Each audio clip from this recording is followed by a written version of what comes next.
titulado Los docentes que el Perú necesita, retos y desafíos de la formación docente. Con ello, hemos querido relevar un tema central como es la docencia y por ende al docente como actor clave. En este caso, centrándonos más en la formación del docente, que es a lo cual nos dedicamos en la carrera de educación.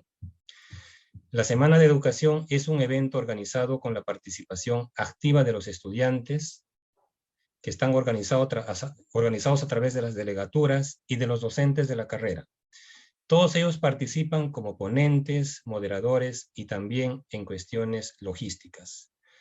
Para todos, al mismo tiempo que es una oportunidad para compartir nuestra visión, expectativas y experiencias de lo que hacemos en educación en nuestra universidad, es también una oportunidad para aprender, para formarnos. A todos ellos mi agradecimiento y la invitación a que nos acompañen en todos los días de la semana, en que vamos a tener diferentes actividades.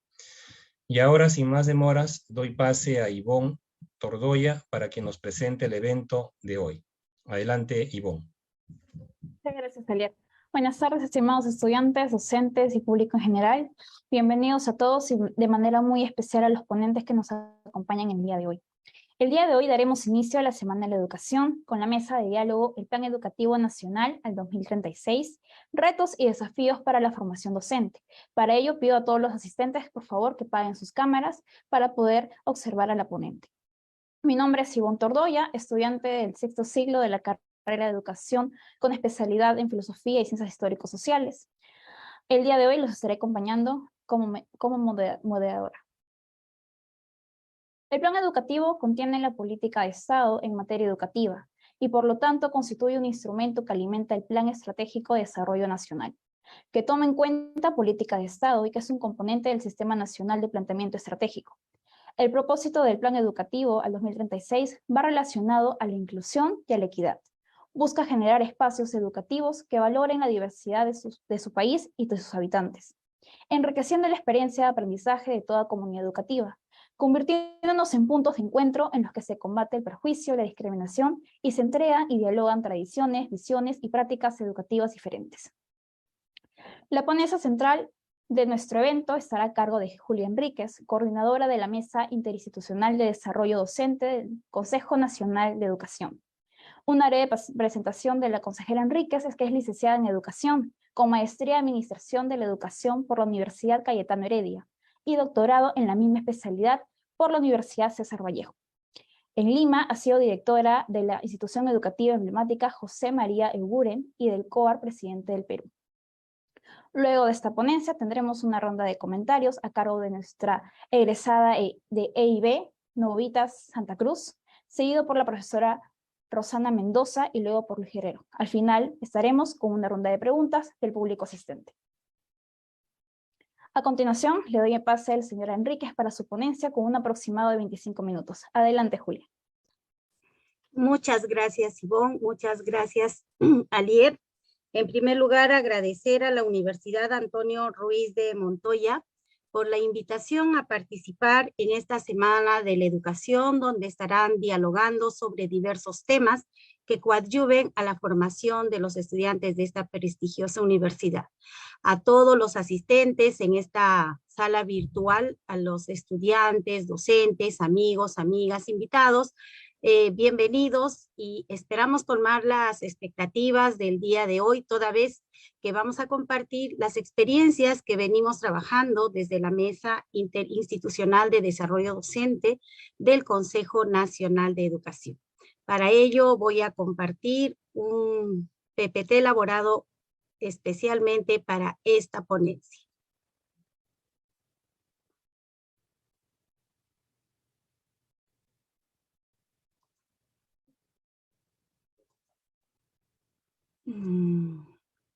¿Me indican, por favor, si se visualiza? Sí, Julia. Sí. Muchas gracias. A ver, el tema que se nos ha planteado es hablar el proyecto educativo nacional al 2036 y enfatizar en él los retos y desafíos en la formación inicial docente. Exactamente, el proyecto educativo nacional señala, ¿no?, que las y los docentes son actores principales del sistema educativo, en tanto la experiencia de los estudiantes en cualquier etapa de su formación es guiada e informada por las prácticas cotidianas de aquellos. En ese sentido, la docencia es de crucial importancia para el desarrollo educativo de las personas.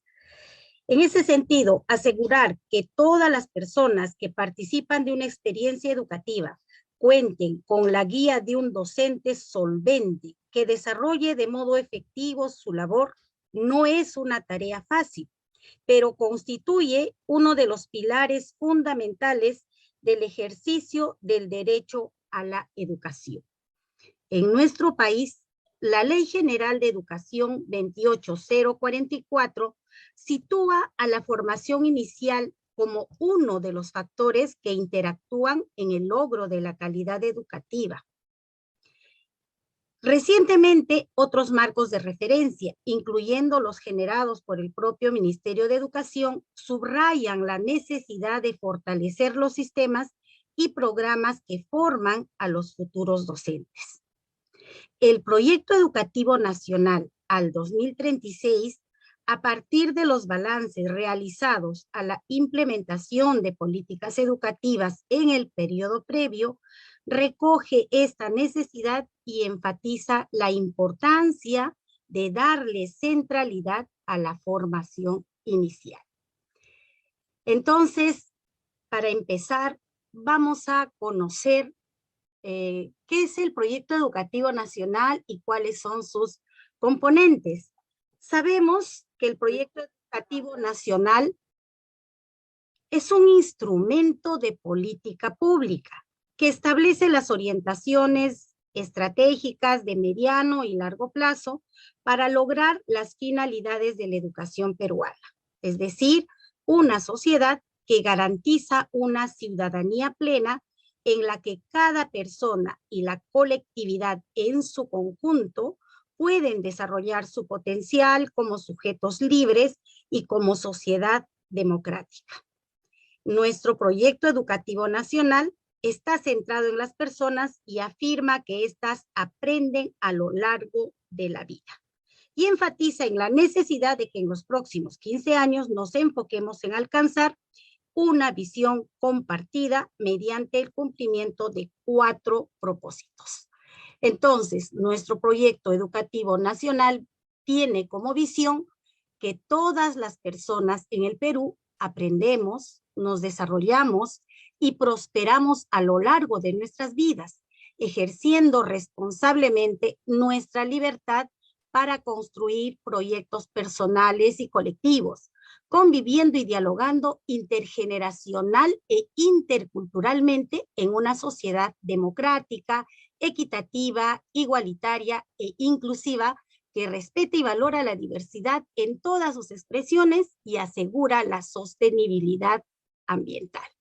Y para ello, para lograr esta visión, plantea 4 propósitos. Estos tienen por finalidad dotar de intencionalidades expresas de igual nivel de importancia a la acción de las personas, colectividades y del Estado, de modo que éstas converjan en asegurar los principios y valores democráticos y las propias finalidades de la educación peruana.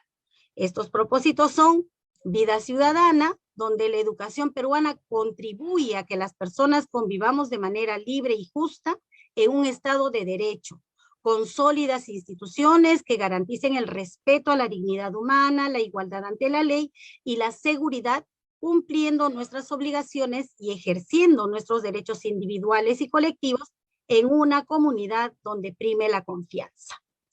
También está la inclusión y equidad como propósito, donde la educación peruana propicia que las personas convivamos reconociendo, valorando e incluyendo nuestra diversidad, eliminando toda forma de discriminación, garantizando la igualdad de oportunidades de aprendizaje y desarrollo y priorizando la atención preferencial a las poblaciones que actualmente se encuentran en mayor desventaja. El tercer propósito de bienestar socioemocional fue planteado antes de la pandemia pero durante y después de la pandemia hemos podido entender la importancia de este propósito que debe habilitar para conocernos, valorarnos entre nosotros mismos, autorregular emociones y comportamientos, establecer relaciones humanas sanas, identificar propósitos y sentidos en lo que hacemos y lidiar con retos diversos, tanto para alcanzar nuestro desarrollo personal como para la convivencia. También toma en cuenta este propósito que la cognición, el estado físico, la emoción, el desarrollo espiritual son aspectos indesligables para desarrollar todo nuestro potencial individual y colectivo. Y el cuarto propósito es la productividad, prosperidad, investigación y sostenibilidad. La educación habilita a las personas a desempeñarnos productivamente y al desarrollar actividades alineadas con nuestras aspiraciones que generan y aprovechan creativa y sostenible y responsablemente los recursos sociales, culturales, naturales y económicos.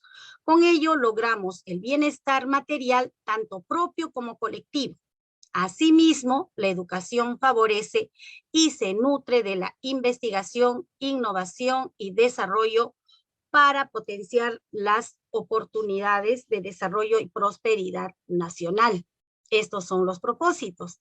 Y para lograr estos propósitos se nos ha señalado orientaciones estratégicas, que son 10, que constituyen las ideas que permiten direccionar los cambios que tanto el sector educación como los demás sectores del Estado y otros actores que educan deben considerar y adoptar para contribuir al logro de la visión propuesta por el proyecto educativo nacional. Es así que tenemos orientaciones para los actores que educan, donde están las familias, los docentes, los directivos, la sociedad, y orientaciones para el sistema, ¿no? Y hablamos del cierre de brechas, las trayectorias, autonomía institucional, financiamiento, gestión estatal, investigación e innovación. Brevemente y con el objetivo de conocer de qué se tratan estas orientaciones, esas ideas que permitirían direccionar los cambios en el sector educación, vamos a definir cada una de ellas.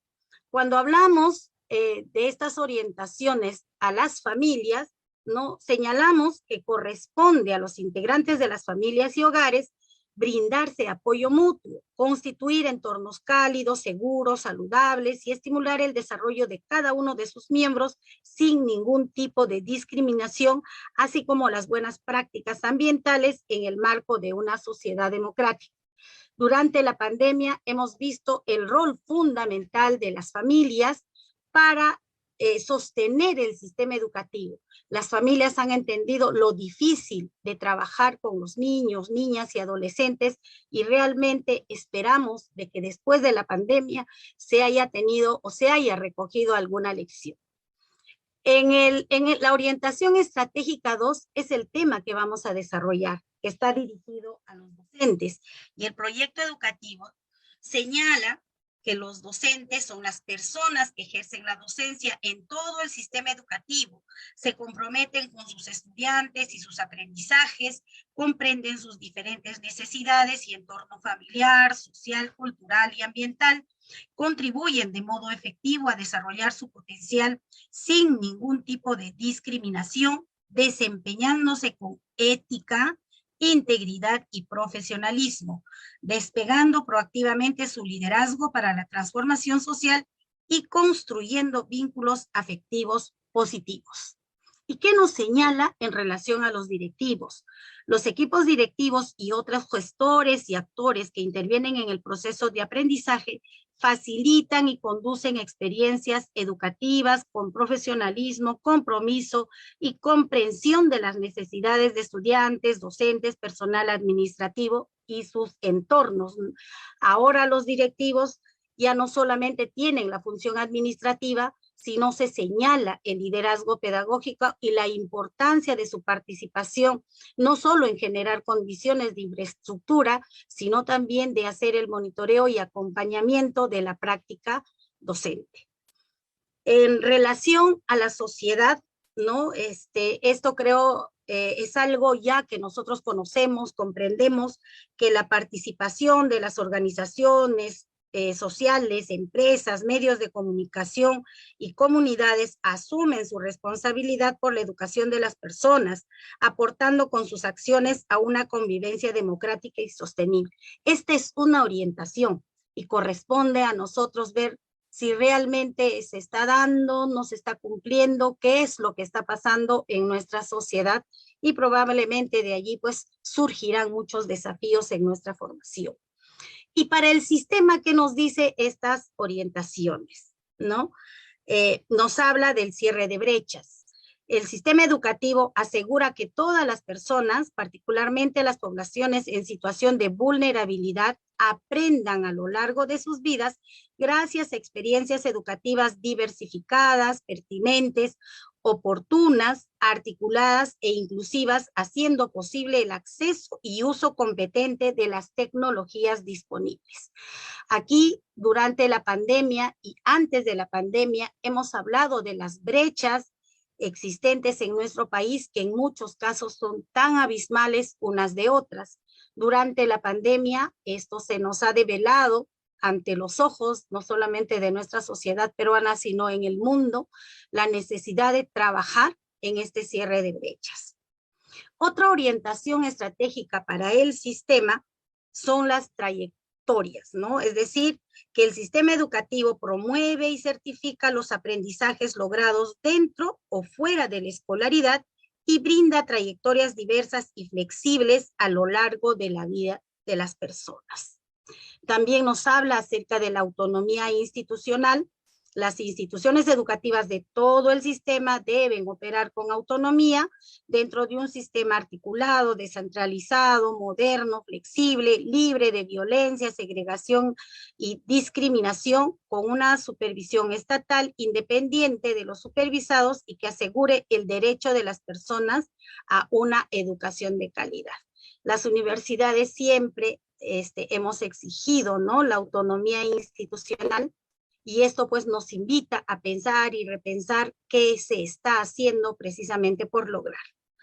Sobre el financiamiento, el Proyecto Educativo Nacional al 2036 asume de que tiene que ser, se tiene que priorizar de acuerdo a la diversidad de necesidades, garantizando equidad, transparencia y rendición de cuentas. Anteriormente se hablaba que el financiamiento debe ser igual para todos, es decir, si corresponde a un colegio grande, chiquito, a la formación docente de zona rural, de zona urbana, el mismo presupuesto. En este proyecto al 2036 se señala que tiene que dar este recurso, la asignación de recursos, tiene que tener el componente de la diversidad de las necesidades, cada quien de acuerdo a su necesidad. Cuando hablamos de una gestión estatal, esta orientación, este proyecto educativo nos señala que todas las instancias de gestión educativa del Estado operan orientadas hacia la ciudadanía de modo profesional, estratégico, planificado para el mediano y largo plazo, haciendo uso intensivo de lo digital y articulado en todos sus niveles con otros sectores y actores de la comunidad local, nacional y global. Pareciera que el proyecto educativo nacional se hubiera adelantado a la pandemia, porque en la pandemia realmente hemos tenido que hacer el uso intensivo de lo digital, haciendo que de manera rápida, sobre todo los maestros ya que no hemos sido educados o no hemos sido formados en la era digital, hayamos tenido que aprender de manera rápida el uso de estas. Y finalmente, la orientación estratégica 10 sobre investigación e innovación, donde el sistema educativo favorece y promueve la indagación y el pensamiento científico. Se nutre de la innovación y la tecnología en interacción con un fortalecido sistema nacional de investigación, innovación y desarrollo sostenible para desplegar el potencial creativo y la generación del conocimiento. En este tema, ¿no? Podemos hacer un análisis de que a nuestro país le falta mucho investigar. Imaginen todos los países que desarrollaron la investigación, por ejemplo, en esta etapa de la pandemia, no pudieron sacar adelante, por decir, las vacunas, y nosotros hemos tenido que esperar que otros países nos la provean. Y para lograr estas orientaciones estratégicas, para lograr la visión que plantea el Proyecto Educativo Nacional, nos plantean pues 5 impulsores para el cambio, que son las apuestas centrales que el Proyecto Educativo Nacional propone a efectos de acelerar los cambios desde la acción estatal y abordar los problemas que han sido descuidados en los 25 años. Estos impulsores del cambio es que tiene que darse un enfoque en las personas, la centralidad del aprendizaje tiene que estar en función de las necesidades, sus características, sus aspiraciones, tener en cuenta los diversos contextos, etc. El otro impulsor es la autonomía de las instituciones educativas. Garantizar que las instituciones de todo el sistema educativo cuenten con autonomía, lo que supone asegurar los recursos y competencias correspondientes para ello, así como su fortalecimiento como espacios de trabajo profesional colegiado, en los que se innova para atender, mejorar a las personas y sus contextos. En realidad es un impulsor de cambio que si se llevara a la práctica como está señalado, creo que lograríamos grandes avances. Desde el Estado vemos que hay autonomía para algunas cosas, pero en otros aspectos no, más vamos a verlo más adelante. Tener en cuenta el carácter público de la educación, es decir, hay que fortalecer el carácter público de la educación en el marco de un sistema educativo que comprende tanto a las instituciones educativas estatales y no estatales, ¿no? Y aquí hay un gran avance porque ha habido desde muchas décadas atrás una discusión entre la educación de carácter estatal y no estatal. El proyecto educativo al 2036 señala que tanto la institución estatal y no estatal tiene un carácter público. Por lo tanto, el Estado debe garantizar que todo servicio educativo, independiente de quién lo brinde, se desarrolle satisfaciendo condiciones básicas, supere inequidades, exclusiones y fomente el bienestar de las personas. Otro impulsor importante es el financiamiento, incrementar en forma sostenible los montos asignados para el financiamiento público de la educación de manera que sea suficiente, se asigne de modo proporcional a las necesidades de las personas y se utilice de modo eficaz y eficiente para que contribuya a la creación de igualdad de oportunidades y al desarrollo de la ciencia y la innovación. Y el uso de medios digitales, ¿no? Como señalaba anteriormente, que propone el uso universal e intensivo de tecnologías digitales. Hay una brecha muy importante que cerrar, que es precisamente el de la infraestructura digital. Entonces, ya conociendo cuáles son los componentes de nuestro proyecto educativo nacional, vamos a ver ¿qué nos dice este proyecto educativo nacional sobre la formación inicial docente? ¿No? El proyecto educativo nacional en el objetivo estratégico número 2, en el objetivo estratégico número 2, señala una serie de medidas que deben garantizarse desde el Estado, condiciones para que los docentes puedan desarrollar de modo efectivo su labor profesional, ¿no? Y los habilite para dicho ejercicio.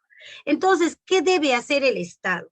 Hay casi una veintena de propuestas de condiciones que debe cumplir el Estado para garantizar una adecuada formación inicial docente.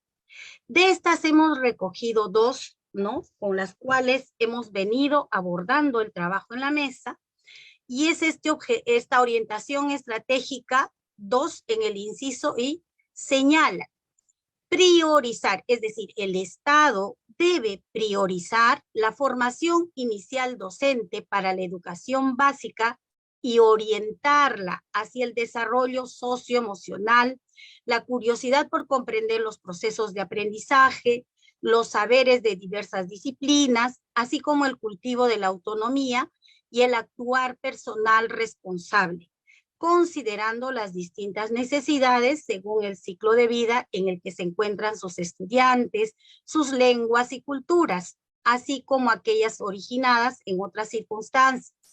Esta formación debe incorporar los aspectos que definen el currículum, incluyendo oportunidades de aprendizaje basadas en la experiencia y la transversalización de los enfoques. Esta condición que señala el Proyecto Educativo Nacional nos parece importante, porque más adelante vamos a ver si efectivamente estamos hablando de la priorización de la formación inicial docente. Nosotros sabemos que la formación inicial, es decir, en nuestro sistema educativo peruano, esta se imparte en universidades, escuelas e institutos de educación superior pedagógica. También la estadística nos señala de que de cada 10 docentes, 6 son formadas en escuelas e institutos. Entonces, ¿qué estará haciendo el Estado precisamente para cumplir este objetivo estratégico? Y el objetivo estratégico 2, el que está en el inciso J, dice articular, es decir, el Estado debe garantizar la articulación de la primera etapa formativa, es decir, la formación inicial o pregrado, en la que muchos de los que se encuentran en la sala están, de los docentes noveles de educación básica con la formación en servicio o continua mediante procesos sistemáticos de inducción de una duración y contenidos suficientes. Nosotros, los maestros que ya pintamos canas y estamos sobre la base de 5, digamos así, hemos sido formados con un currículum diferente, con digamos, con enfoques distintos, con disciplinas distintas, pero hemos tenido que adecuarnos a los cambios, porque los cambios son permanentes, hemos tenido que adecuarnos y ha sido importante la formación en servicio.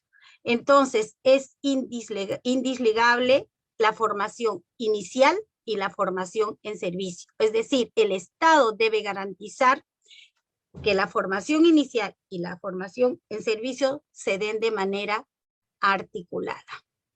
Bueno, esto nos señala el Proyecto Educativo Nacional. ¿Y qué avances se habrán logrado entonces desde el Ministerio de Educación? Vamos a ver algunas normas. Se promulgó la Ley de Institutos y Escuelas de Educación Superior y de la Carrera Pública, la Ley 30512 en el 2017. Esta es la ley que establece el tránsito de los actuales institutos de educación superior pedagógica a escuelas de educación superior pedagógica y que busca asegurar los estándares básicos de calidad de una formación inicial que responda a las necesidades de la educación básica pública para elevar la calidad de la educación impartida en los institutos para formar futuros egresados con las competencias y estándares de desempeño esperados. También se emitió la resolución ministerial número 570 en el 2018, que establece el modelo de servicio educativo para las escuelas de educación superior pedagógica. Este modelo constituye un hito de la reforma educativa y un eje estratégico de la política de desarrollo integral docente.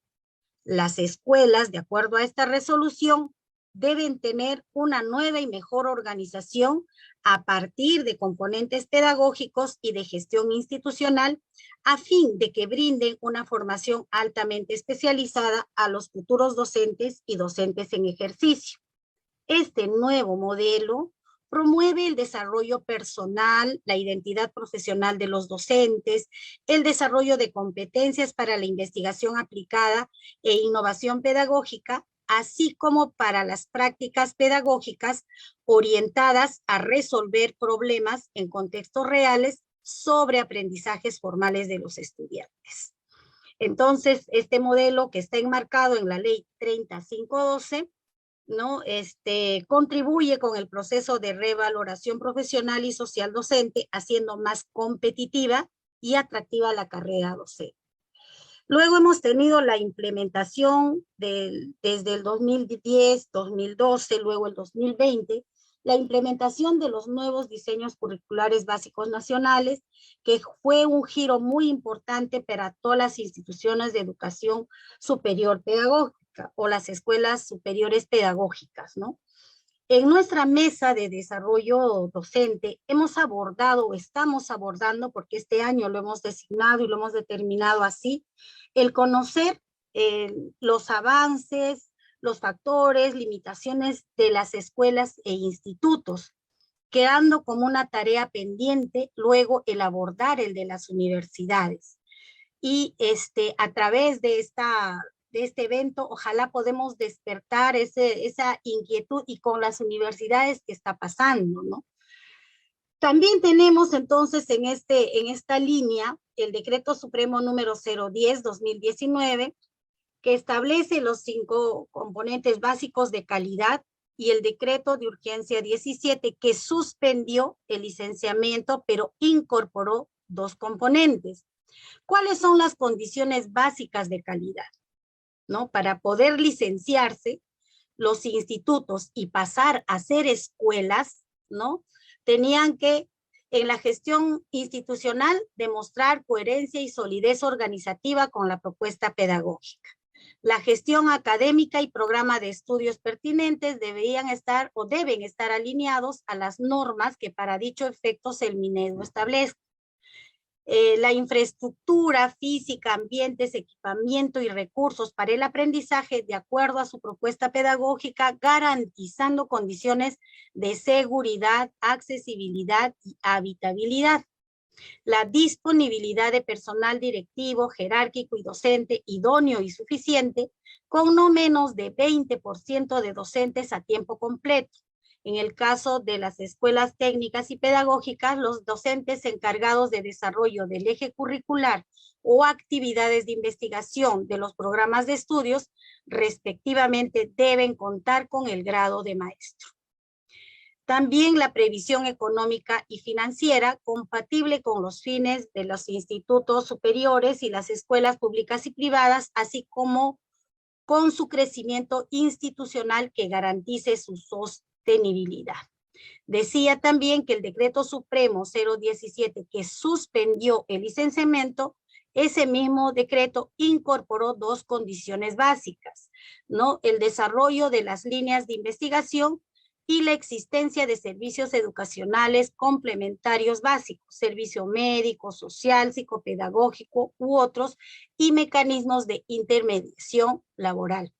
Las universidades son licenciadas por la SUNEDU, y la SUNEDU plantea también condiciones básicas de calidad que toda universidad conoce, ¿no? Y también algunos avances desde el Minedu han sido la aprobación e implementación de los nuevos diseños curriculares a partir de marzo del 2020, otras normas como lineamientos académicos generales para las escuelas públicas y privadas, los módulos de práctica e investigación, planificación y desarrollo de los aprendizajes, el marco estratégico de implementación, el marco de buen desempeño docente, ¿no? Y lo último que salió, la resolución viceministerial 123-2022, que son las normas sobre la evaluación formativa de los estudiantes, los futuros profesores, ¿no? Entonces, la 027, que es la resolución viceministerial que levanta la suspensión del licenciamiento e invoca pues a las instituciones a poder licenciarse. Entonces, estos son algunos avances que se lograron desde el Minedu. ¿Y qué avances se lograron desde los institutos y escuelas? Estoy señalando la formación inicial docente en institutos y escuelas, vuelvo a reiterar, toda vez que en nuestra mesa hemos trabajado desde esta mirada, pero que permite que ustedes desde la universidad puedan establecer, ¿no?, la relación que existe, qué es lo que está pasando en los institutos y las escuelas, por ejemplo, con el tema del licenciamiento, y qué está pasando en las universidades con ese y muchos temas más. Entonces, en los diálogos que sostenemos todos los meses, hemos llegado a hacer algunas conclusiones acerca de estos avances. ¿Quiénes participan en esta mesa? participan directores de escuelas, de institutos, participan también decanos de diversas facultades de educación, de universidades, tanto de Lima como de provincias. Entonces, hay un diálogo bastante nutrido y que de eso podemos ir desprendiendo algunos de los que se han señalado en el desarrollo de estos eventos. En primer lugar, varias instituciones se han señalado que dada la experticia y trabajo comprometido de los docentes, los estudiantes han fortalecido su identidad con la carrera docente. Eso es un gran logro, un gran avance, toda vez que ya no se está viendo, digamos, la última oportunidad para desarrollarse profesionalmente la carrera de educación. También han señalado como un avance que se haya en algunas instituciones se está haciendo un énfasis en el enfoque intercultural y ambiental.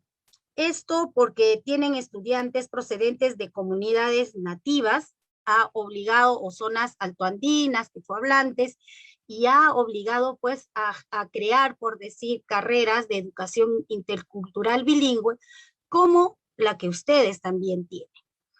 La escuela de Monterrico, porque ya es escuela, está licenciada, no tiene una experiencia de que ha tenido que conformar una comisión de interculturalidad e inclusión educativa para acompañar el trabajo en la diversidad, y nos han señalado que eso es un gran avance en relación a cómo venían trabajando.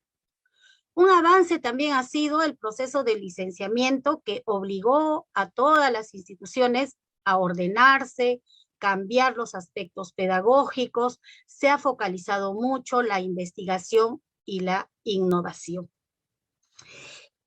Instituciones como el Mercedes Cabello de Carbonera y la Escuela de Educación Superior Pedagógica de Monterrico y Tarapoto han logrado aterrizar las políticas del Proyecto Educativo Nacional en sus instrumentos de gestión institucional. También podemos señalar como avance el que se ha logrado hacer o lograr la formación de los estudiantes ya no solamente desde el interior de las instituciones formadoras, sino con apoyo de instituciones externas. Para ello se ha creado red de aliados, se han hecho convenios con instituciones de prestigio para poner en marcha un plan de capacitación. Un avance importante para muchas de las escuelas e instituciones que participan en nuestra mesa, inclusive de una universidad, ha sido la implementación de los nuevos diseños curriculares bajo el enfoque de competencias. Hemos tenido una mesa hace algunos meses donde participaron solo universidades y la pregunta fue cómo se está desarrollando el enfoque por competencias en sus universidades. Solo una señaló de que habían hecho un esfuerzo, ¿no?, por alinear a las competencias, y para ello han realizado pues proyectos integradores, un trabajo colegiado, un trabajo colaborativo. Y esto se debió a que nosotros en el análisis de las mesas veíamos que los egresados de las escuelas, de las universidades, salen con un título diferente al que ahora, por ejemplo, se enseña, ¿no? Todavía tenemos instituciones que dan título de profesor, especialidad lengua y literatura, y ahora el área es comunicación, ¿no? Y cuando nosotros tenemos la oportunidad de ver a los estudiantes ya en la práctica profesional, todavía pues, digamos, hay un desbalance en lo que están recibiendo como formación y lo que se necesita en la práctica en sí. Otro avance ha sido que la investigación y las prácticas preprofesionales se desarrollan a la par y gradualmente desde el primer ciclo. Algo que, bueno, por experiencia, ¿no?, los que nos formamos hace muchos años atrás, la práctica profesional la llevábamos pues tercer, cuarto ciclo, ¿no? Y la investigación la iniciábamos todavía el segundo, tercer ciclo. Actualmente muchas universidades e instituciones formadoras ya la investigación y práctica profesional se desarrollan desde el primer ciclo. cuando se dio la pandemia, todos asumimos grandes retos y grandes desafíos, ¿no? Esto implicó que cambiáramos nuestra manera de ver cómo se enseña, cómo se aprende, qué se enseña, qué se aprende, para qué se enseña, para qué se aprende. En realidad, pues, fue un corte, digamos, que sucedió en nuestra vida profesional y hemos fortalecido otras competencias que las que estábamos desarrollando, y estas han sido las competencias socioemocionales para brindar tutoría y soporte emocional. Hay que recalcar que durante la pandemia hemos tenido a nuestros estudiantes, a nuestros amigos, amigas, que hemos perdido familiares, que hemos pasado por situaciones difíciles. El tema económico ha sido un factor para la deserción o exclusión, podríamos decir, de los escolares, por ejemplo, de secundaria del sistema educativo, ¿no? Al saber los padres de familia de que iba a existir, digamos, una promoción automática, sin repitencia y solamente con una carpeta de recuperación, entonces muchos de ellos abandonaron el sistema escolar, sobre todo los estudiantes de secundaria, y se incorporaron a las actividades económicas porque la crisis económica fue pues bastante dura. Y esto también permitió que los directivos, maestros y estudiantes desarrolláramos rápidamente las competencias digitales. De un momento a otro estábamos en aulas virtuales que antes no la teníamos, sobre todo los docentes de la educación básica regular, ¿no? A diferencia de los universitarios, siempre se ha tenido esta manera virtual, pero en la educación básica regular costó mucho trabajo el que los maestros, los estudiantes, pudiéramos pasar al desarrollo de estas competencias digitales. Y acá tuvimos pues muchos factores que no permitieron lo que nosotros nos habíamos propuesto, y era el tema de que había una brecha digital enorme en nuestra sociedad. Entonces, entre otras cosas, podría señalar estos avances, ¿no?, que hemos dialogado en nuestras mesas de desarrollo docente del Consejo Nacional. ¿Y qué dificultades hemos identificado, ¿no? También precisamente en el transcurso de estas mesas, primero, una dificultad, los colores no son señal de que uno es, digamos, más potente que el otro, solamente son los colores de nuestro proyecto educativo nacional que caracterizan, ¿no?, el documento del proyecto educativo nacional. Nuestros participantes señalan que hay un desgaste por dedicación a aspectos administrativos y poca autonomía para desarrollarse mejor. Existe mucho centralismo en el Minedu. Señalaban nuestros participantes en la mesa que, por decir, el ciclo está a la mitad y todavía no tienen profesores. Los profesores que van a trabajar a las escuelas e institutos ya son los que quedan, los que no lograron una plaza de contrato en la educación básica regular. Entonces, esto desgasta a estar buscando, viendo quién enseña, quién va, quién cubre las horas. Y ellos mismos señalaban que esto de la autonomía solamente es un cliché, porque todo está sujeto a lo que dice el Minedu. A diferencia de las universidades, pues, que tienen la autonomía universitaria, y nos gustaría saber cómo se traduce eso, digamos, ya en la práctica pedagógica en sí. Otra dificultad fue que la paralización del proceso de licenciamiento causó mucho malestar e incertidumbre. Si bien es cierto, el licenciamiento fue un impulsor para que los institutos de formación cambien, se adecúen a esas condiciones básicas de calidad, esto, cuando se decreta de que ya no va a continuar, causó pues mucho malestar. También una de las dificultades que identifican nuestros colaboradores, nuestros integrantes de la mesa, es la desconfianza por las pruebas únicas de evaluación de desempeño, que no están de acuerdo con una evaluación de permanencia, porque la consideran punitiva, porque se está planteando evaluar a los docentes de escuelas e institutos a través de una prueba de desempeño, ¿no?, para ver su permanencia. Y si no aprueban esa prueba, simplemente pues se retiran de la carrera.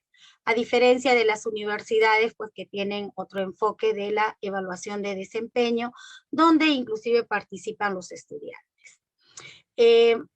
Los docentes se perciben como el grupo más abandonado del país, pese a ser pocos en comparación con otros niveles.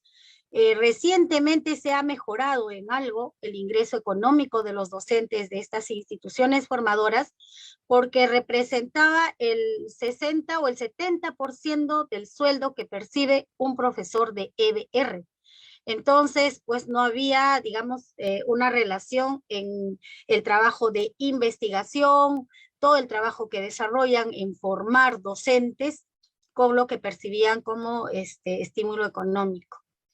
Asimismo, la estructura organizadora prevista en la ley no se aplica a plenitud. Los formadores asumen cargos por función no presupuestados, lo que señala la estructura para una escuela o un instituto no se cumple. Entonces un profesor tiene que hacer de coordinador, el responsable de investigación, etcétera. Entonces eso desgasta mucho a los mismos docentes. También como dificultad señalaban la percepción de presión que hay por las capacitaciones del ministerio sin comunicación oportuna y con una calidad no acorde a la deseada. Durante la pandemia, no solo los docentes de la educación superior no universitaria, sino también los de la EBR, hemos sentido lo mismo, ¿no? Porque teníamos pues a Perú Educa capacitándonos cada día en 2 o 3 cursos que sí considerábamos que era necesario, pero llegó un momento en que teníamos pues 10, 12 cursos en espera y realmente esto hizo de que muchos maestros pues abandonaran estas capacitaciones. También el acompañamiento y monitoreo del ministerio es muy esporádico, sin planificación ni continuidad. Entonces lo que se identifica en un monitoreo que de dificultad no se logra ver si realmente se revirtió o no, o si continúa la dificultad, porque el acompañamiento y el monitoreo van de la mano, ¿no? El acompañamiento debe permitir que las dificultades identificadas sean superadas. Hay una desarticulación en el proceso de licenciamiento y el de acreditación de la calidad educativa. Recordemos que CINEACE también inició, ¿no?, el proceso de acreditación, y hay instituciones que han sido acreditadas, pero luego pues vino el tema del licenciamiento y en muchas universidades ha ocurrido esa desarticulación. Muchos piden que en realidad deba ser pues uno solo. ¿Quién tiene el proceso de licenciamiento? El Minedu, ¿no?, en cuanto a escuelas e institutos, y la SUNEDU para las universidades. También hay una dificultad que hay una gran cantidad de maestros que no están formados interculturalmente, ¿no? Y las escuelas e institutos los forman sobre la marcha. Y es por eso que probablemente el ministerio hoy en día ha sacado de la, digamos, de la normativa para las encargaturas de dirección, que los directores que asuman dirección en zonas de donde se habla lenguas originarias, otras lenguas originarias, no necesariamente tienen que dominarlas. Muy bien. ¿Y cuáles son los desafíos, de acuerdo a lo que nosotros hemos podido trabajar en las mesas, ¿no? ¿Cuáles son los desafíos que nos esperan? Hay algunos indicadores los cuales hemos ido trabajando en las distintas sesiones y podemos señalar lo siguiente. En cuanto a los diseños curriculares, ¿no? Existen desafíos que no están resueltos desde los currículums del 2010, ¿no? Ya el 2020 ha salido la del enfoque por competencias, pero aún no tiene una comprensión profunda y tampoco su aplicación en la práctica. Muchas instituciones señalan que esto es un desafío. Lamentablemente, ahora se está hablando, por ejemplo, de un cambio de currículo y están cuestionando desde el Ministerio de Educación el enfoque por competencias. Si ya era un desafío el entender, el comprender a profundidad este enfoque de competencias, no sé qué va a pasar si es que realmente nos cambian el currículo de la educación básica regular, porque tiene que haber una relación. ¿Qué es lo que se enseña en la EBR? Y para ese aprendizaje que estamos desarrollando tienen que estar formados, pues, los maestros. Entonces, si estos cambios se van a dar de manera rápida, mucho me temo que vamos a encontrarnos con una situación bastante conflictuada. También la socialización y comprensión de los diseños, como decía, ¿no? Es un proceso pendiente. Muchas de las instituciones están en un estado inicial y se debe generar condiciones necesarias para su aplicación. La asistencia y acompañamiento en su implementación debe partir de un análisis sobre el sentido del cambio, a qué problema se responde, en qué se diferencia de lo que se venía haciendo y por qué se propone una manera diferente de formar a los futuros docentes. En relación a esto, por ejemplo, la Dirección Regional de Lima Metropolitana ya ha realizado o está realizando, la orientación, la inducción acerca del trabajo por metas de aprendizaje. Identificando 4 competencias, priorizando 4 competencias y estaríamos trabajando el 2023 metas de aprendizaje antes que competencias. Vamos a ver qué resulta de esto. En tema de la investigación e innovación. ¿Sí? Julia, perdóname la interrupción. Sí, nada más que comentarte que para ir ya un poquito cerrando la ponencia por la hora. ¿Sí? Muchas gracias. Ya, está bien. Entonces, hay un interés, ¿no? Un desafío es promover la investigación y la innovación, como decía, muchas de ellas ya han empezado desde el primer ciclo. En cuanto al licenciamiento, la RBM 097 ya ha salido pues de la paralización en las que se tenía y ya es un desafío bastante interesante que los institutos logren el licenciamiento. En cuanto a la carrera docente, existe pues la necesidad de retomar, construir y poner en ejecución una política nacional de desarrollo docente. La formación de formadores, ¿no? Es el factor clave, nosotros ya lo sabemos y que se tiene que planificar pues la coordinación entre el Minedu y las instituciones de formación docente. Allí se plantea, por ejemplo, la creación del Instituto de Formación Docente como un órgano adscrito al Minedu, con características y funciones definidas y orientadas hacia la excelencia de la formación de formadores y docentes que propicien el cambio de la educación peruana. Y en función al proyecto educativo nacional al 2036, es necesario preguntar cómo plasmar, ¿no?, las orientaciones estratégicas del PEN al 2036 en los instrumentos de gestión de los institutos, escuelas y facultades de educación en el Perú.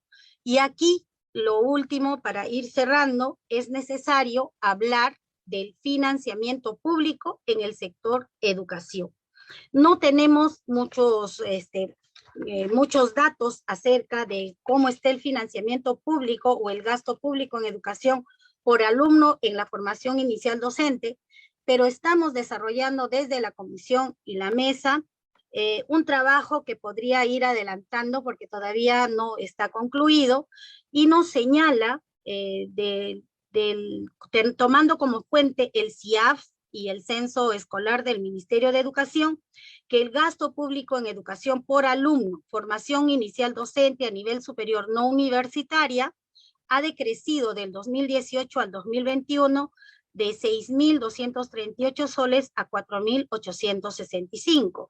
Y el gasto público en educación por alumno, ¿no?, la formación inicial en el nivel superior universitario, en el 2018 era de 7.213, el 2020 cayó a 6.835 y el 2021 es de 7.226, que es el último dato que hemos podido acceder. En ese sentido, nosotros consideramos que nuestro país, si bien es cierto, necesita docentes que inspiren, ¿no? Por ello urge revalorar esta profesión en la sociedad, potencial el rol de maestro, porque resulta fundamental profesionalizar la carrera, atraer al mejor talento, dando condiciones necesarias para exigir que la formación logre el perfil que permita transformar verdaderamente la educación peruana. Muchas gracias.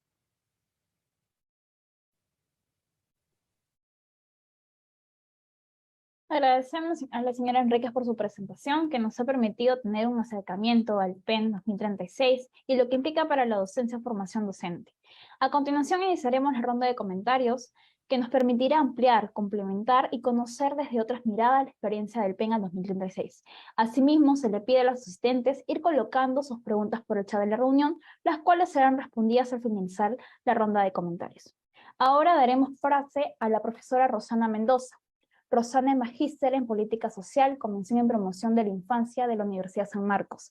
Es doctora en Ciencias Sociales, Niñez y Juventud por el CINDE y la Universidad Manciles en Colombia. Actualmente desempeña como docente de la carrera de Educación en la Institución Educativa Universidad Antonio Ruiz Montoya.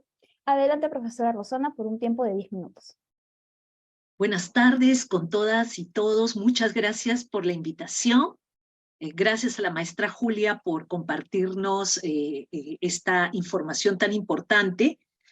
Ante todo, no quiero dejar de mencionar, hoy 14 de noviembre, han transcurrido 2 años desde que los jóvenes Inti Sotelo y Brian Pintado ya no están más con nosotros. Creo que es importante honrar la memoria.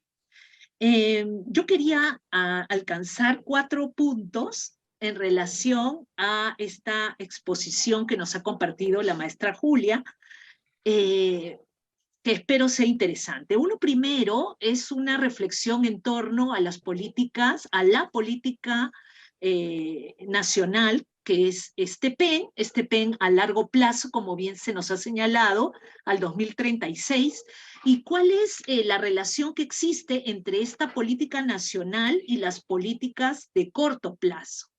Me parece importante entender, reflexionar en torno a estas distancias que a veces se dan. Somos testigos en los últimos años, en diferentes gobiernos, cómo estas políticas a corto plazo cambian, ¿no? Cambian y a veces en contrasentido de la política nacional, y el Consejo Nacional de Educación ha dado muestras muy importantes de defensa del camino recorrido precisamente para salvaguardar el derecho a la educación. Me parece importante reflexionar sobre eso, porque los cambios se dan prácticamente en coyuntura, ¿no? Una política de largo plazo y políticas de corto plazo, giros a veces inesperados en coyuntura que responden discrecionalmente a veces a los gobiernos de turno, a las autoridades de turno o incluso a intereses particulares. Entonces, esto nos plantea un desafío en términos de formación docente inicial, y es la reflexión en torno al carácter político de nuestra labor, es decir, el necesario posicionamiento de nosotras, nosotros, como trabajadores públicos, porque estamos gestionando un bien público, como se nos ha dicho, que es la educación. Y no importa que seamos parte de una universidad privada. El bien es público. Y esto nos desafía como universidad, como estudiantes, a ponerle un especial peso a el pensamiento crítico. Yo diría, menos formación para el funcionalismo, al sistema educativo, y más criticidad para poder posicionarnos mejor en esta función pública. Mi segundo punto tiene que ver con la vinculación con las escuelas de diferentes niveles, educativos, con la práctica educativa, ¿no? Efectivamente, a veces nos acercamos ya avanzados en la formación docente a las escuelas, a las realidades de las comunidades, de los barrios, de las localidades, y creo que esta vinculación tiene que ser más temprana. Necesitamos en la formación de inicio hacer más práctica docente, estar más cerca de las comunidades, no solamente de las escuelas, sino de las comunidades para proyectarnos mejor en nuestras vocaciones, para agudizar nuestro pensamiento crítico, pero también toda nuestra capacidad investigativa y nuestra capacidad de innovación. Y lo uno con el tercer desafío. El tercer desafío creo que está muy claro en una de las orientaciones estratégicas que nos planteaba la maestra, pero que están en el campo de orientaciones para el sistema educativo, pero en realidad es para todos, creo yo. Tiene que ver con el necesario desarrollo de la investigación y la innovación. Estas son competencias que podrían llamarse complejas, pero que necesitamos irlas desarrollando progresivamente. Lo relaciono con mi segundo punto, que tiene que ver con la práctica y con la necesidad de aproximarnos tempranamente a las escuelas y a las comunidades, barrios, localidades, porque esto nos permitiría vincularnos no solamente a través de nuestros planes curriculares, del desarrollo de nuestras mallas curriculares, sino además a través de todo tipo de actividad extracurricular, incluso como movimiento estudiantil, como proyección social promovida por la universidad y cuanta iniciativa emerja para poder desplegar estas capacidades investigativas y de innovación, de tal forma que nos vayamos preparando en generar nuevas pedagogías para otras realidades distintas. Y mi cuarto y último punto tiene que ver con este gran aleccionamiento que nos ha dado la pandemia. La pandemia desescolarizó a la fuerza la educación básica regular, nos sacó de la escuela. Y a pesar de que esto nos va a pasar una factura muy alta en términos de logros de aprendizaje, como ya se está previniendo, me parece que también nos abre la posibilidad a otras maneras de hacer la educación como se ha dado en muchos lugares. Por ejemplo, el acompañamiento pedagógico presencial y virtual, la educación en bibliotecas y centros culturales, la educación en calle, la educación comunitaria. Sé que no nos alcanzarían los créditos para poder formar en 5 años en tantas posibilidades que tiene nuestra carrera de educación, pero creo que es importante mirar estas rendijas con curiosidad, ¿no? Ver la desescolarización a la cual nos vimos forzados como una oportunidad para pensar también otras maneras de hacer la educación, pero también bajo otras especialidades. La demanda social nos lleva, por ejemplo, a explorar más y prepararnos más para la educación en cuanto a la salud sexual y reproductiva, la educación menstrual, de esto no hablábamos hace 5 o 6 años, la educación para la paz, que sigue siendo, que se planteó a propósito del conflicto armado interno, pero que es algo que todavía no hemos desarrollado como sistema educativo, la educación para el buen vivir que nos plantean nuestros pueblos originarios, la educación para la memoria histórica, solo por poner algunos ejemplos. Es decir, creo que el proyecto educativo es bastante amplio y frondoso y no nos quita ninguna posibilidad para explorar en estas rendijas que se han abierto a propósito de la pandemia. Y por supuesto, esto implicaría una mayor inversión en la formación de inicio y la formación en servicio también. Muchas gracias. Y disculpen que me tengo que retirar para ir a clases. Gracias, maestra Julia. Gracias, colegas. Agradecemos a la profesora Rosana por sus valiosos comentarios desde su experiencia profesional y sus intereses respecto a la educación. A continuación daremos pase a Naovita Santa Cruz. Ella es natural de la región Cusco y complementó su carrera de educación inicial intercultural bilingüe en nuestra universidad. Pertenece a la promoción 2022-1 como becaria de Pronavec. Actualmente se encuentra iniciando su experiencia profesional, que seguramente será muy rica y de muchos aportes para la EIB en el Perú. Adelante, Naovita, por tu tiempo aproximado de 10 minutos. Muy buenas tardes, en realidad muy agradecida y también saludar a todos los que ahora están aquí conectados vía live, Zoom. Estoy muy emocionada y también a la vez feliz de poder compartir mesa con todos los expertos en realidad en el tema de educación.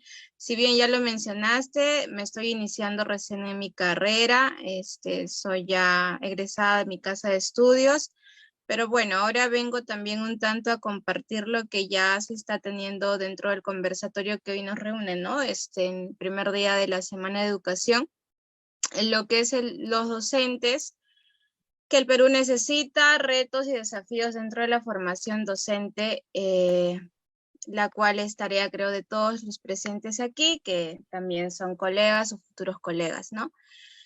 Yo quiero empezar resaltando que el PEN 2036, si bien ya es de nuestro conocimiento, parte de una política nacional, una acción nacional, una acción conjunta que de una u otra manera nos hace pensar en un enfoque multisectorial.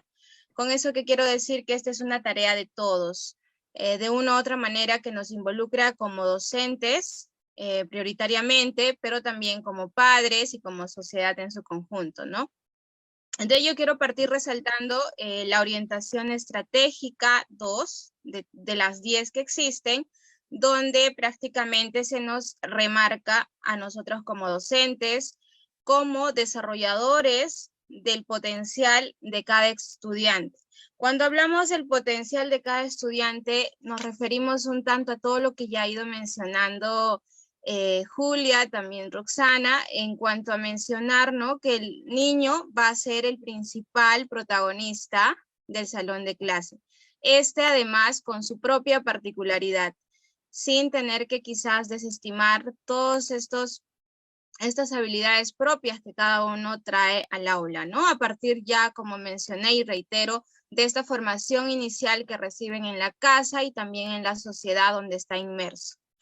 Eso un tanto para poder empezar a también un tanto comentar mi experiencia como estudiante en la Universidad Antonio Ruiz de Montoya.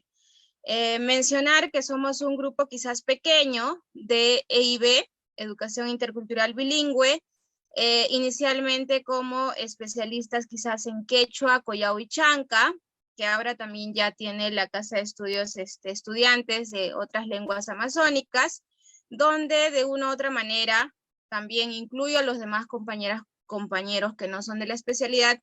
Se nos ha dado más que una formación en contenidos, una formación que vaya en búsqueda de este pensamiento crítico. Entre comillas, de no quedarme con lo que el docente me brinda, sino tener que ir más allá y tener que interrogarme tantas cosas que quizás no sean suficientes dentro del tema determinado del que se nos haya compartido, ¿no? Un tanto esa es una de las cosas que resaltamos dentro de mi promoción y personalmente es una de las cosas, esencia de la universidad con lo que yo me quedo, el hecho de no tener que nada más quedarme con lo que me han dicho o con lo que me han expuesto un tanto, ¿no?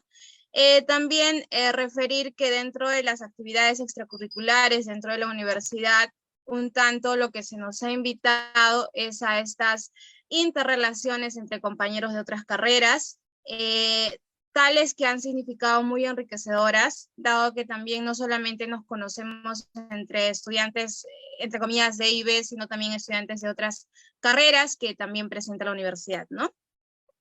También en esto, reitero, dentro de los espacios de intercambio de cultura, ha habido bastante espacio de tener, ¿no?, conversas de la diversidad cultural con la que puedo llegar, con la que llegan otros compañeros, y también la particularidad de mi carrera es que todos venimos de diferentes partes del Perú, de diferentes departamentos. Entonces es rico este espacio donde se nos brinda dentro de la universidad para poder un tanto compartir y saber más de la cultura, de las costumbres con las que hemos venido, ¿no? Un tanto un bagaje cultural con las que venimos y también las compartimos y las respetamos, obviamente.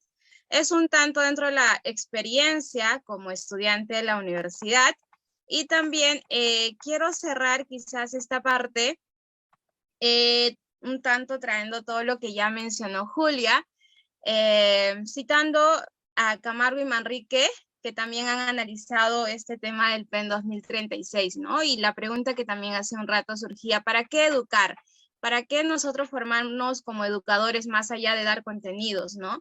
Quizás un tanto el propósito y el único fin al que queremos llegar con esta propuesta, con este objetivo, que de hecho es una, nada más una cuestión que nos guía a algo en común, es crear ciudadanos que estén educados y en mejores condiciones de poder un tanto tener autonomía, ¿no? Es un tanto tener que asumir las riendas de mi propio destino, de tener que ver por mí mismo, de tener que quizás desde mi formación inicial en la escuela, en el colegio, en la universidad, se me dé este protagonismo suficiente que me permita decidir de qué quiero ser, de cómo me quiero ver y a la larga en qué quiero contribuir a mi país, ¿no? Y también va esto conjuntamente con tener que ejercer plenamente mis derechos, de tener que tener, como ya decía, mi propia autonomía. Eso es un tanto el objetivo del PEN 2036, muy aparte de tener que también hablar de autonomía, que hace un momento sí se refería como una dificultad.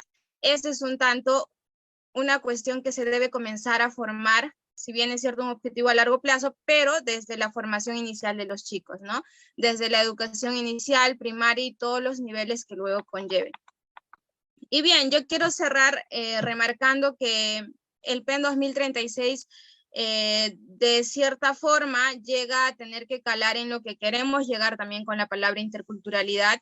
Si bien mucho se ha pensado, se ha visto a la interculturalidad como una que solamente tiene que estar presente en la zona rural o también en la zona así indígena, podemos decir en estos contextos, ¿no? Un tanto quizás que la costa, hablando propiamente de Lima, ha sido una ciudad muy centralizada, quizás en algunos aspectos todavía lo está, pero que la palabra interculturalidad no es un tema que tanto prevalece, ¿no? Entonces, hoy en día se puede ver eso. Por lo menos puedo hablar desde la casa de mis estudios, o sea, desde la casa de estudios, la universidad, que se ha dado este tema del respeto, se ha buscado espacios de diálogo, se ha también abierto, como es la Semana de Educación, este espacio de intercambio donde yo puedo conocer más del otro, a la vez respetarlo, y este bagaje cultural un tanto también ha permitido al desarrollo integral, ¿no? ¿Qué tanto de estos valores, de estas cosas propias de la cosmovisión andina cada uno trae consigo y qué de todo eso también la universidad puede incluirlo dentro de la formación de los demás estudiantes, ¿no? Y creo que con todo esto, que ya se ha socializado muy ampliamente, a lo que en sí el PEN 2036 nos invita a pensar es en una ciudadanía plena. Claramente una ciudadanía plena es amplio, un tanto pensarlo, pero con pequeñas iniciativas que partan de todos nosotros, realmente vamos a poder llegar a este objetivo que propone en realidad el PEN 2036. De no solamente quizá pensar que este es el papel de todos los educadores, sino también que este es el papel en realidad de los padres, de la familia y de la sociedad de donde uno viene, ¿no? Con esto creo que un tanto concluiría con mi participación. Muchas gracias, Navita, por los comentarios y compartir tu experiencia. Ahora, a continuación, daremos paso a los comentarios del señor Luis Guerrero. Luis es docente de profesión en la especialidad de Educación Inicial y graduado en la Pontificia Universidad Católica del Perú, con estudios concluidos en maestría en Política Educativa en la Universidad Alberto Hurtado en Chile. También es fundador de la revista digital de Educación, ha asesorado a varios ministros de Educación en temas educativos. Adelante, señor Guerrero, con sus comentarios por un tiempo aproximado de 10 minutos. Muchas gracias, Ivonne, y gracias a la universidad por esta oportunidad de compartir. A ver, he escuchado atentamente a Julia y la verdad que nos ha dado un panorama muy completo del proyecto educativo nacional y de sus implicancias para la formación inicial docente. Yo quiero enfocarme en lo último que ella dijo, que me parece de verdad bastante significativo. Cuando Julia nos dice las instituciones formadoras están preocupadas por sus dificultades en la comprensión del enfoque de competencias profesionales en las que tienen que formar a los futuros maestros. Y están preocupadas también por el sentido de los cambios. Es decir, por qué han tenido que rebobinar todo si estaban trabajando con los currículos del 2010, qué tenían de malo, qué tiene de distinto o de mejor lo que se está proponiendo ahora. Me parece extremadamente relevante porque a veces pareciera que viviéramos una suerte de condena, ¿no? Estamos repitiendo la historia continuamente. No es la primera vez que se intenta reformar la formación inicial. En los 90 hubo un intento importante, auspiciado por la cooperación alemana. Se hicieron esfuerzos, se reformó el currículum, se generaron materiales distintos, pero las instituciones educativas son como un muñeco porfiado, ¿no? Que las empujamos con una enorme fuerza y logramos doblarlas, y al menor descuido regresan a su estado original. Es decir, hay cambios que son indispensables. Hay argumentos para eso. Hay problemas a los cuales hay que responder. Obedecen a consensos muy sólidos a nivel internacional. La crítica a la formación inicial docente, está en los documentos de la UNESCO, en muchos documentos internacionales que han sido suscritos incluso por el Perú, necesitaba ser reformada. Pero claro, estos acuerdos se adoptan en un nivel, pero en la base del sistema, donde funcionan las instituciones, quienes las operan, quienes las gestionan, quienes las manejan, a veces no están sintonizados con esos acuerdos. Entonces, claro, la decisión les viene de arriba y luego se preguntan, ¿y esto a qué viene? Esto tiene mucho que ver también con la naturaleza de las instituciones educativas. Los sociólogos dicen que en general las instituciones en el mundo de la educación se parecen mucho, por ejemplo, a las instituciones militares, porque son instituciones muy fieles a sus tradiciones, flotan sobre la burbuja, como una burbuja por encima de la historia, y los cambios que se producen a nivel político, social, cultural, científico, parecieran no afectarles. Entonces son instituciones muy ensimismadas, y entonces, claro, cuando se toman decisiones producto de cambios importantes en el mundo, ese eco no llega hasta abajo. Entonces, la pregunta que surge es, en realidad, ¿tenemos la misma visión? ¿Tenemos una visión compartida de los cambios, de las apuestas por las que queremos pelear?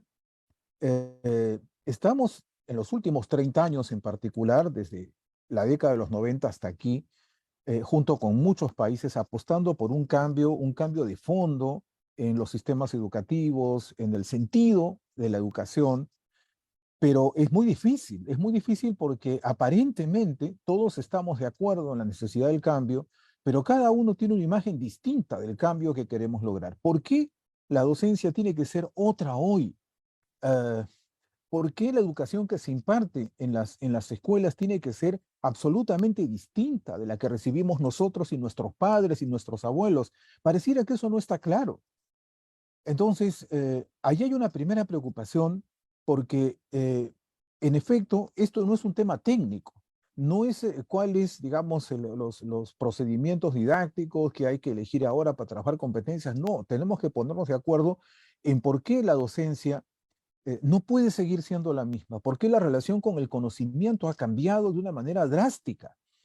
¿Por qué la docencia hoy lo que tiene que generar en las generaciones actuales son capacidades para resolver problemas y usar el conocimiento de manera crítica, no simplemente para reproducirlo? Esto que, digamos, en determinados ambientes ya se ha convertido en una obviedad, cuando uno conversa, digamos, dialoga con las instituciones, con maestros, incluso con padres de familia, pareciera que eso no está claro. Entonces, hay una primera cuestión que es importantísima, y en las instituciones donde se están formando los futuros maestros, esto tiene que ser absolutamente claro. Digamos, ¿para qué estamos formando maestros hoy? ¿Sí? ¿Para insertarse en el sistema o para cambiar el sistema? ¿Y para qué necesitamos cambiar el sistema? Entonces hay una primera preocupación allí que necesitamos resolver. No es suficiente, y lo hemos experimentado ya en la educación básica, decirle a los maestros y a las instituciones cómo es que hay que hacer las cosas de ahora en adelante, sino por qué y para qué. Ahí es donde tiene que haber acuerdo. Y ese es el acuerdo que tenemos que construir. En segundo lugar, a mí me parece muy importante la exposición de Julia en relación con el proyecto educativo nacional y quiero poner en algo que pareciera estar sobreentendido, pero quizás no necesariamente. No siempre hemos tenido proyectos educativos nacionales en el país. ¿Por qué es importante tener uno? Cuando se formuló el proyecto educativo nacional al 2021, había una convicción. Necesitamos que las políticas educativas sean políticas de Estado, que no estén cambiando, no les voy a decir de gobierno a gobierno, sino de ministro a ministro. Esto era esencial, así como las políticas de salud o las políticas de relaciones exteriores tienen que mantener continuidad por la importancia, por su importancia, por lo delicado de las cosas que manejan. Se decía entonces, en educación no puede ser diferente. En educación tenemos que resolver problemas estructurales y eso necesita mucha perseverancia. Y por lo tanto tiene que haber un acuerdo básico. Y por eso es que los dos proyectos educativos nacionales, el primero y el segundo, han supuesto años de trabajo, construyendo consensos con actores muy diversos. Entonces, tener un proyecto educativo nacional es muy importante, es más que un documento, está llamado a ser una movilización nacional en favor de objetivos comunes. Pero ahí mismo tenemos que decir simultáneamente que nos tropezamos con dos debilidades, que ya las señaló Alberto Vergara. La debilidad como Estado, porque el Estado asume, digamos, un proyecto de esta naturaleza, pero el Estado ya tiene un funcionamiento rutinario. Entonces, para que este proyecto modifique sus rutinas, no es una cosa fácil. Yo recuerdo cuando hicimos el primer proyecto educativo nacional y fuimos al Ministerio de Educación a presentarlo, nos miraron con extrañeza, como diciendo, bueno, pero acá ya tenemos un programa sectorial para 5 años, y entonces nos trataron de explicar que todo lo que el PEN decía ya estaba metido ahí, o sea que habíamos trabajado 5 años por gusto, según esa lógica, ¿no? Entonces, no es fácil que el Estado asuma un proyecto de largo plazo porque eso significa un compromiso de continuidad, de sostenibilidad de las apuestas, ¿sí? Entonces, ahí tenemos una primera debilidad. Y la segunda debilidad está en la ciudadanía, porque nosotros necesitamos efectivamente que la sociedad civil esté absolutamente comprometida con estas apuestas y pueda sostenerla en el tiempo. Porque de lo contrario, mire, o sea, viene un ministro y dice, no, la cosa es por acá, viene otro ministro y dice, no, las cosas son por allá, y no pasa nada. Y la gente dice, ah, bueno, será por aquí o será por allá. Oye, pero habíamos construido estos acuerdos, ¿no recuerdas? Ah, ¿verdad? No, pero es que no podemos trabajar de esa manera. Y claro, ahora, digamos, el riesgo que tenemos ahora no es simplemente de introducir cambios, sino de poner el carro en reversa y retroceder 4 décadas, ¿no? Entonces, eso es importante tener en cuenta que ustedes como futuros maestros tengan en cuenta que los proyectos educativos nacionales son, digamos, no los hemos tenido siempre, los estamos teniendo ahora y tenemos que defender eso. Tenemos que hacerlos sostenibles, tenemos que ampliar los consensos que los hagan sostenibles, que los hagan viables. En tercer lugar, Julia leyó el objetivo estratégico número 2 y a mí me parece central por lo que voy a decir a continuación. Orientar la formación inicial docente al desarrollo socioemocional de los futuros docentes. ¿Por qué esto es importante? Porque la docencia es una profesión relacional. El docente es un formador, no es un instructor. Y la condición de posibilidad de la eficacia de su servicio está en su capacidad para construir vínculos con sus estudiantes. Ya no es el profesor que se para delante de su clase y habla y después se va a su casa. Es un profesor que tiene que generar vínculos de confianza, de seguridad, de entusiasmo por el aprendizaje, y para eso tiene que hacer propuestas que despierten la curiosidad y la motivación de sus alumnos. Entonces, eso supone habilidades sociales, entre otras cosas. Los profesores hoy tienen que interactuar. Antes no tenían que interactuar, bastaba que hablen. Ahora tienen que interactuar y tienen que interactuar con chicos de otra generación y tienen que interactuar no con uno, sino con 20, 30, 35, ¿sí? Y que además no solamente tienen una perspectiva del mundo distinta a la nuestra, sino que además tienen personalidades distintas. Entonces, eso no es fácil, pero lamentablemente la formación docente no nos entrena para eso. Pone el foco más en los contenidos que tenemos que entregar que en la naturaleza de las personas con las que tenemos que interactuar. Y de esa interacción depende la posibilidad del aprendizaje. Entonces, orientar la formación inicial docente al desarrollo de esto que hoy en día se llama las habilidades blandas o socioemocionales es central. Pero también dice el objetivo estratégico 2, para fortalecer su autonomía y su responsabilidad.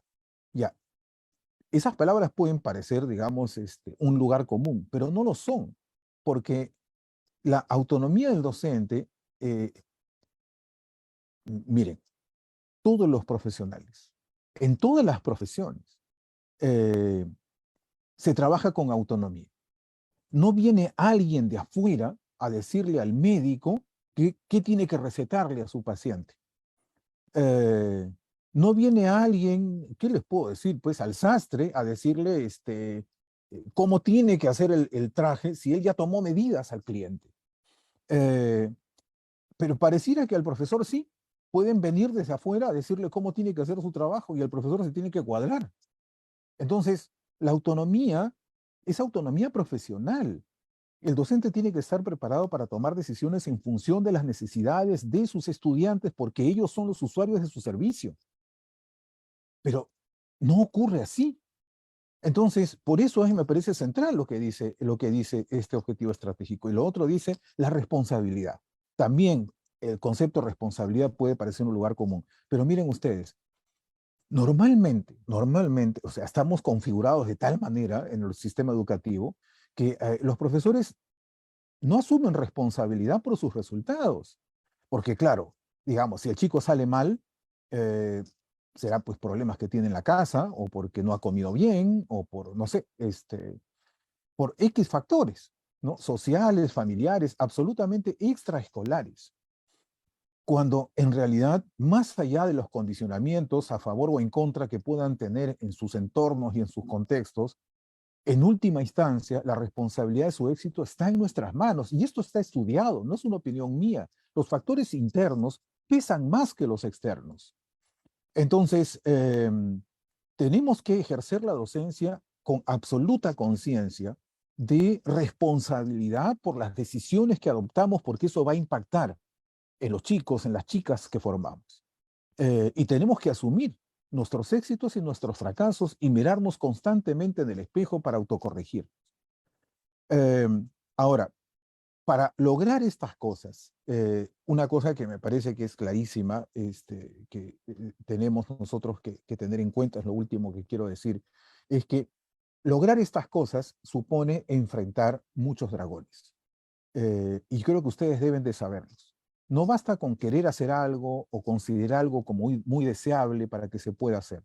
Cuando salgan al sistema y se inserten en las instituciones, se van a tropezar con innumerables dragones que los van a obligar a hacer lo mismo que los demás. La presión por uniformizar el desempeño del profesor en el sistema público, por lo menos, es fortísima. Entonces, yo he sido testigo de muchos jóvenes docentes que salen al sistema con un ímpetu innovador, con mucho compromiso, con mucha visión, con mucha actualización pedagógica.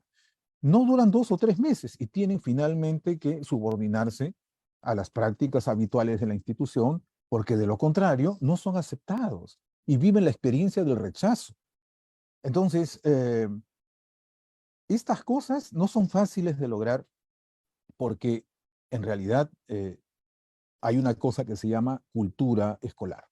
La cultura escolar es muy fuerte.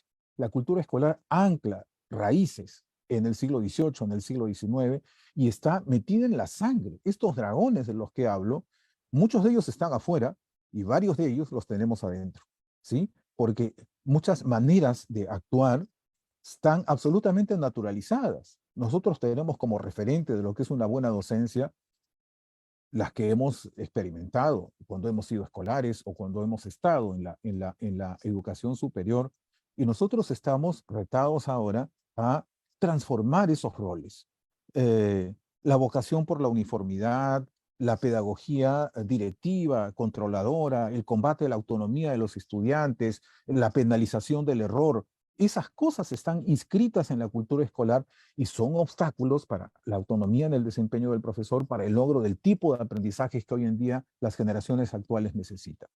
Entonces, yo quiero concluir con eso. Yo creo que los futuros docentes hoy, los jóvenes docentes que salen a la docencia, tienen que hacer comunidad, tienen que sostenerse en su apuesta por el cambio, tienen que insertarse en el sistema para transformarlos y no para asimilarse a él.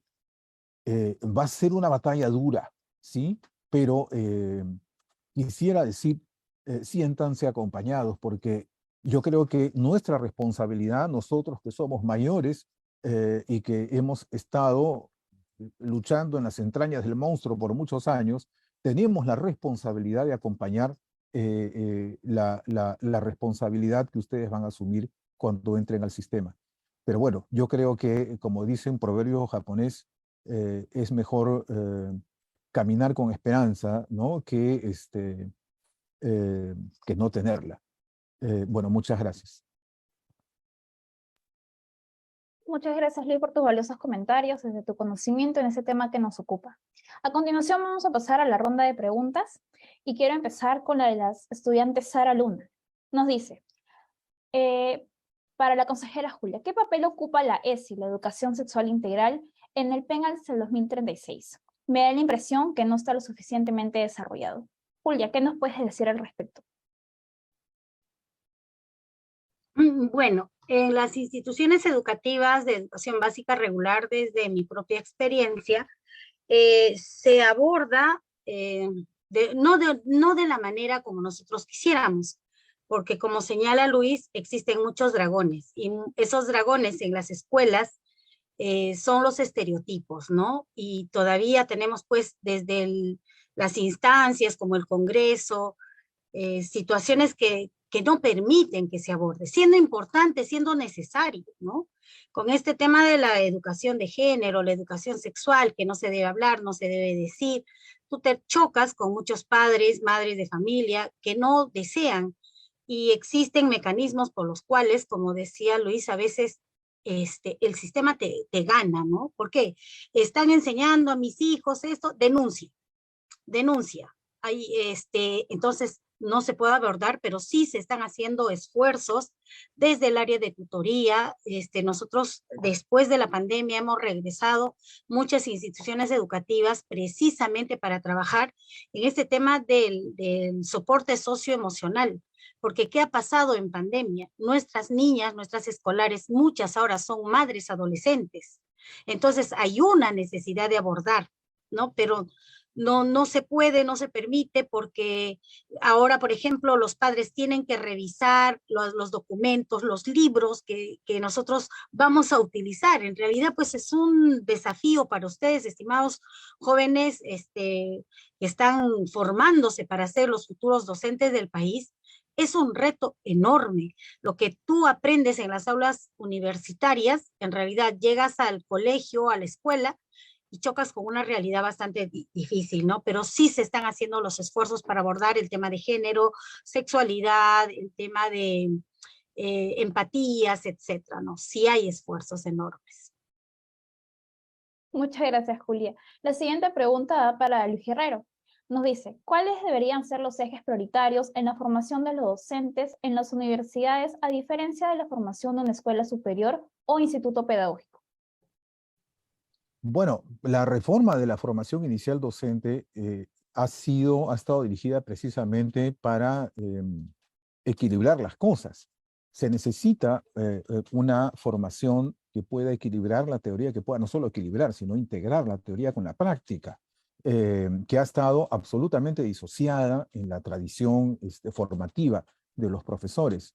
Integrar teoría y práctica, y además integrar teoría y práctica con investigación. Esa es la apuesta de los nuevos modelos de servicio de la formación inicial docente, y esa es la aspiración en general para tanto universidades como escuelas. Existe el marco de buen desempeño docente, que tiene las 9 prácticas que tendrían que identificar a una docencia profesional hoy. Y en función de ese resultado tendríamos que trabajar. El perfil de egreso de la formación inicial docente nace del marco de buen desempeño. Entonces, en eso tendríamos que tener consenso, en tanto las escuelas como las universidades. Ese perfil de egreso lo que dibuja es una nueva identidad docente. Una nueva identidad docente que guarda muy poca relación con la identidad docente, digamos, que ha prevalecido durante 300 años en el sistema educativo. Rompe con esa tradición y tenemos que ser conscientes de eso. Un docente que por lo menos se aproxima, ¿no? Un futuro docente a esas prácticas es un docente que, digamos, va a hacer la diferencia cuando salga. Entonces, y ese tendría que ser un desafío común tanto de las universidades como de las escuelas. Comúnmente lo que se decía es, no, las universidades lo que forman es una formación más teórica y los institutos tienen una formación más práctica. Esa dicotomía tiene que resolverse. No podemos seguir en esa esquizofrenia. Yo creo que en ambos espacios se tiene que formar en función del mismo perfil. Muchas gracias, Luis. Julia, ¿qué nos puedes comentar al respecto de la misma pregunta? ¿Algún comentario que desees añadir? Tu micro está apagado, Julia.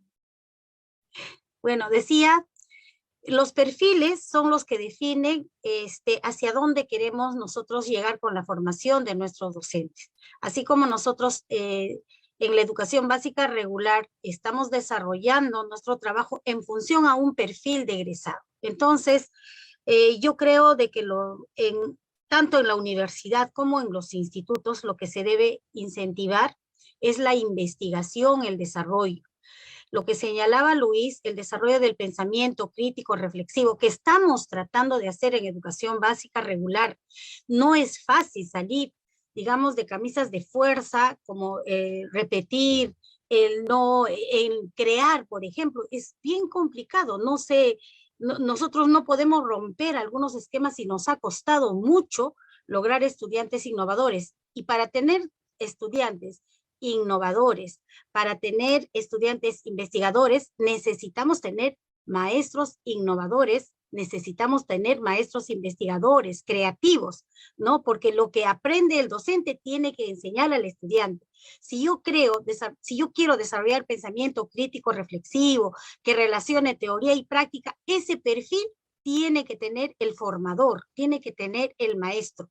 Si un maestro no es innovador, no es creativo, jamás va a lograr hacer creativo ni innovador a nuestro estudiante. Entonces, situación es señalar los perfiles, especificar, obviamente, desde cuando se da el currículum, el 2019 y el 2020, estos ya contienen el perfil de egreso de la formación inicial, los estándares según etapas de la trayectoria formativa, y el plan de estudios de acuerdo a la especialidad que abrazan, ¿no? Esto es en la educación superior.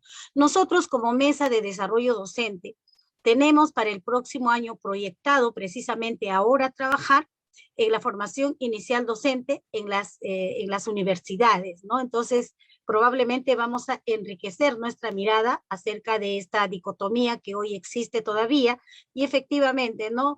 O nos decían anteriormente, de las universidades te politizan y en las escuelas o en los institutos, pues, aprendes en la práctica, ¿no? Gracias. Nos acaban de llegar más preguntas nuevamente contigo, Luis. Nos dicen, en el marco del buen desempeño docente para contener muchas competencias, ¿no se podría tal vez priorizar algunas competencias? ¿Priorizar unas cuantas? ¿Cuáles serían estas? Es una excelente pregunta. Bueno, esto lo hemos discutido en otros espacios en su momento y efectivamente creo que el consenso que se formó fue bastante rápido.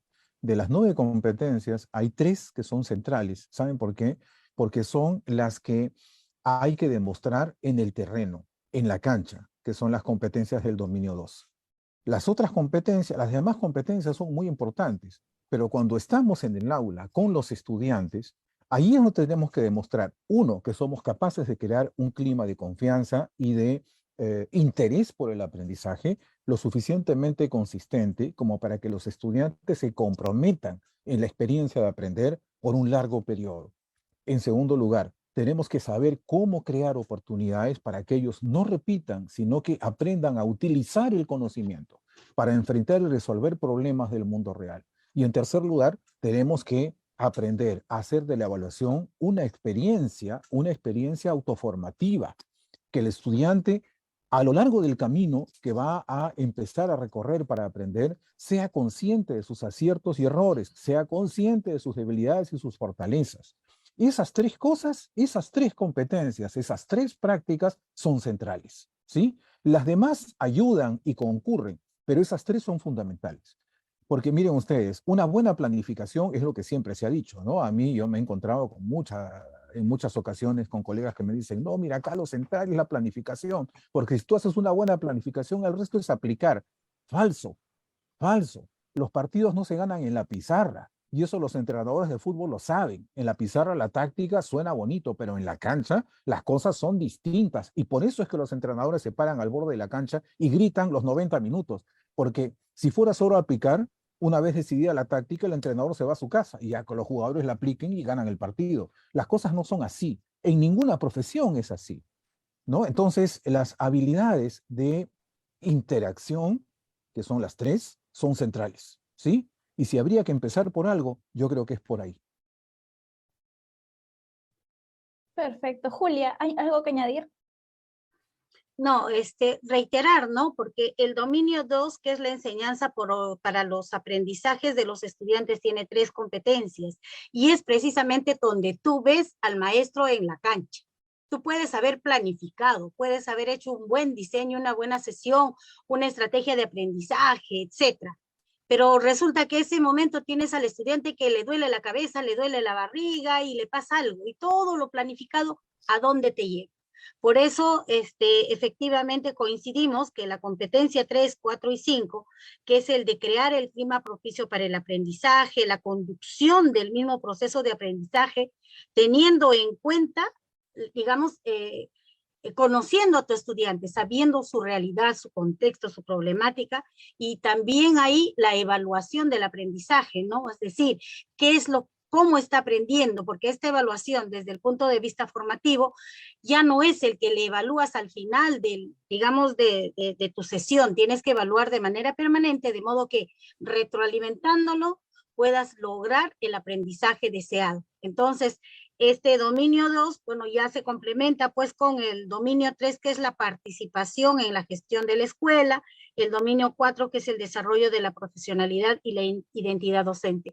Este dominio 2 es fundamental porque es la interacción, ¿no? Es la interacción con el estudiante y muchas veces, coincidiendo con Luis nuevamente, a veces las planificaciones, por más excelentes que sean, no resulta cuando encuentras en aula diversos tipos de situaciones con tus estudiantes. Gracias, Julia. Ahora, justamente para ti, la última pregunta que está en el chat dice: buenas noches, muchas gracias por la mesa. Mi pregunta es, el PEN hacia el 2036 se diseñó previo a la pandemia. ¿No se ha pensado en hacer un proceso nuevo de actualización de cambios, estragos a raíz de la pandemia en el sector de la educación? Todo documento, obviamente, están sujetos pues a revisar, a actualizar, a contextualizar. Desde el Consejo Nacional, en estos momentos, estamos interesados en que estas políticas que se han diseñado para su estricto cumplimiento, no sean por lo menos ejecutadas o por lo menos exista la voluntad de hacerlo.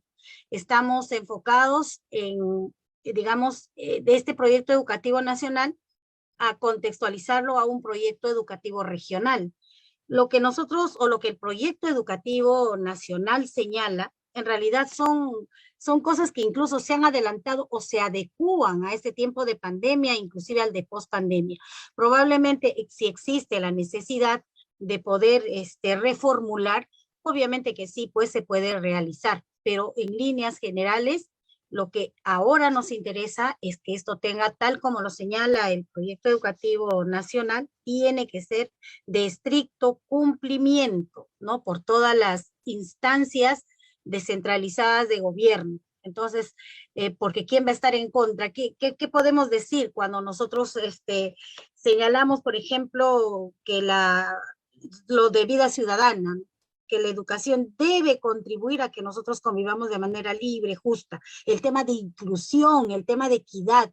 Ahora que estamos hablando, vemos cifras, por ejemplo, de 10 estudiantes que dejan el sistema escolar, 6 son niñas, ¿no? 6 son mujeres. Entonces, eso es alarmante. Y este bienestar socioemocional del que está señalado como propósito, ¿no? Esto ¿es vigente ahora? Claro que sí, es aplicable. Probablemente vamos a tener más énfasis en el tema de desarrollo de habilidades blandas, etcétera. Pero los problemas se nos han abierto como un abanico que ahora es fundamental garantizar el bienestar socioemocional para lograr un buen aprendizaje. Porque si tú no garantizas ese bienestar socioemocional en tu estudiante, por más estrategia, no sé, pues, que te han capacitado en Estados Unidos, en Rusia, en Finlandia, qué sé yo, por más conocedor, por más docto que seas en una materia, no lo vas a poder lograr, porque definitivamente ahora estamos tomando en cuenta de que si no hay bienestar socioemocional, si el alumno no está predispuesto a aprender, no se puede hacer nada, ¿no?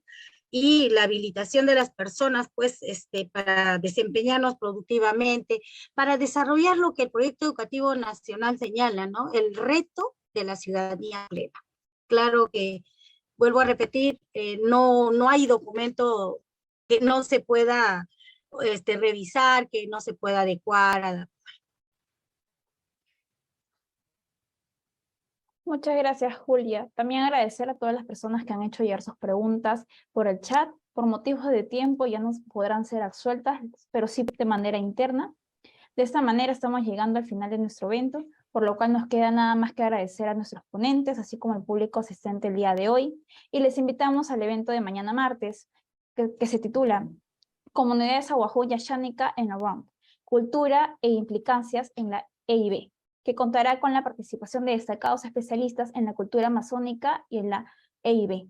Será presencial en nuestra universidad a las 5 p.m. y les recordamos seguirnos en nuestras redes sociales, tanto Facebook e Instagram, y cualquier comunicación para el correo institucional. Muchas gracias.